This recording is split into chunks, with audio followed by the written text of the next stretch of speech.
on your side with breaking news and the Tri-State's most accurate forecast. This is 9 News at 6. Good evening. Innocent until proven guilty. That's the promise of justice in America. But one innocent man says you're presumed guilty when you're pulled over in Cincinnati. 9 News anchor Brendan Keefe has tonight's I-Team investigation. Brendan? Carolyn Clyde, this is not a story about a speeding ticket. It's about what happens when you're accused of breaking the law, but you know you're innocent, and the lengths the system will go to find you guilty anyway.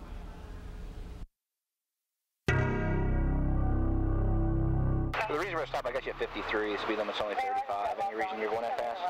You know, I really didn't see it because I was coming down that viaduct. The driver didn't see the speed limit signs. It's one of the top excuses officers hear from speeders.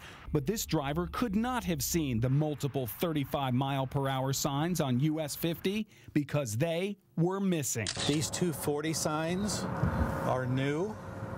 They were not there. 63-year-old Larry Hitch says he had never been pulled over before in his life until that January night on River Road. This is the first speeding ticket I've ever hit in 62 years. Are you serious? Serious.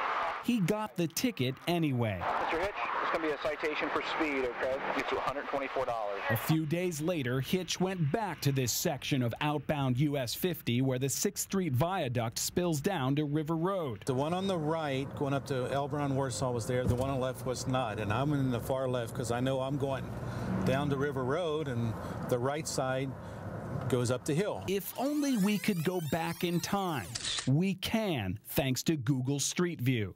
These shots taken in 2009 confirm there was a single, confusing 35-mile-per-hour sign right under the exit-only sign. That exit for Warsaw-Elberon is also 35 miles per hour.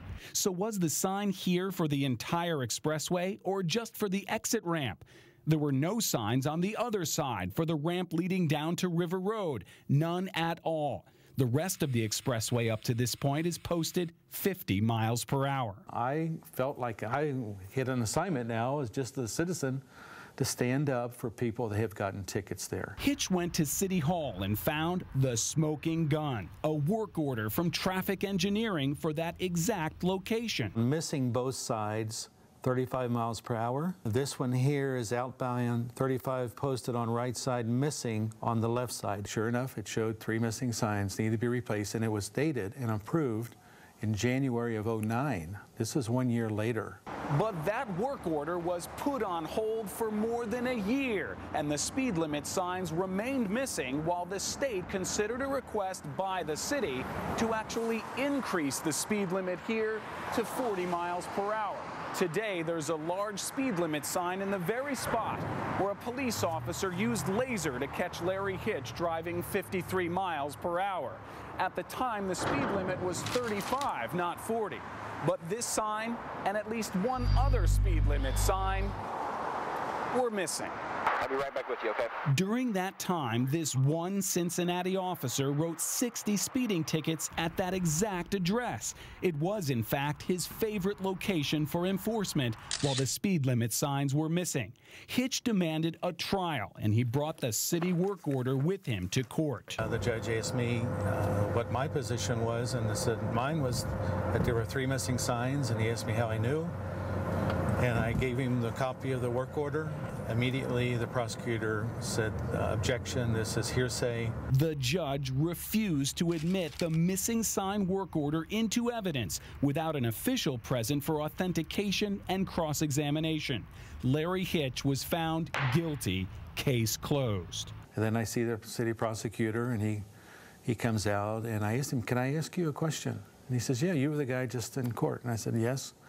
I said, how come when the police officer says there's no missing signs, and I've got a document from the city saying there is, how do you explain that? And he says, well, we have a saying in our offices that anybody who goes to court without an attorney is a fool. So Hitch filed a complaint with the police department, believing the officer had lied on the stand. Internal Affairs took its own pictures of the lone 35 sign in the exit-only lane, and investigators also reviewed this cruiser cam video. The officer was cleared of any wrongdoing because he never testified there were no missing signs. We obtained the court reporter's transcript, and in fact, the officer admitted on the stand there was at least one missing sign. In the past, he testified, I have noticed that there have been 2 signs on the left-hand and the right-hand side of the 6th Street Expressway. There is only 1 sign, and it's on the right-hand side. That's not what he told Larry Hitch the night he pulled him over. A lot of people do the same thing. They don't either pay attention to the sign or I don't know. I don't know why people speed through there.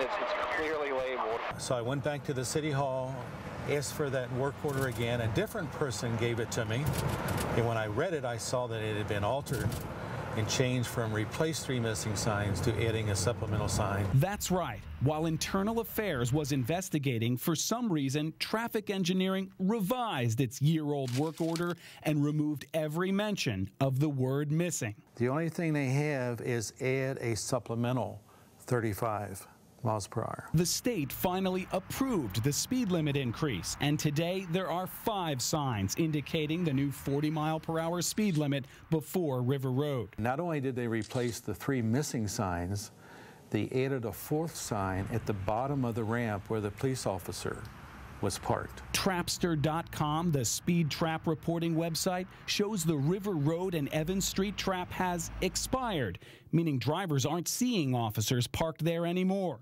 Since the speed limit was raised and the signs were replaced, this spot must not be a very good place to catch speeders anymore.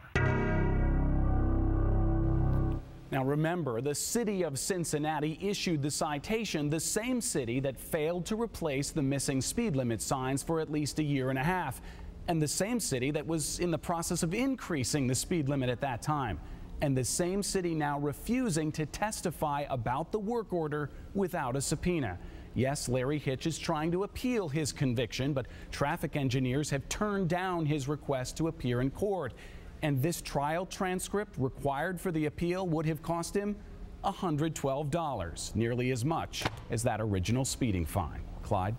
Amazing, Brendan. Thanks. And there's a whole lot more on WCPO.com, where you can examine the evidence for yourself, including all the documents and the entire cruiser cam video of that traffic stop. You can join the conversation in the comments section of Brendan's story, and one individual did that. Robert Runyon writes, quote, typical speed trap for years. Let the judge try to merge with River Road cars during morning rush hour. They force cars doing 35 miles an hour off the road. Leave your comments too. Go to the story on WCPO.com, comment to @WCPO on Twitter, or go to the WCPO 9 on Your Side Facebook page.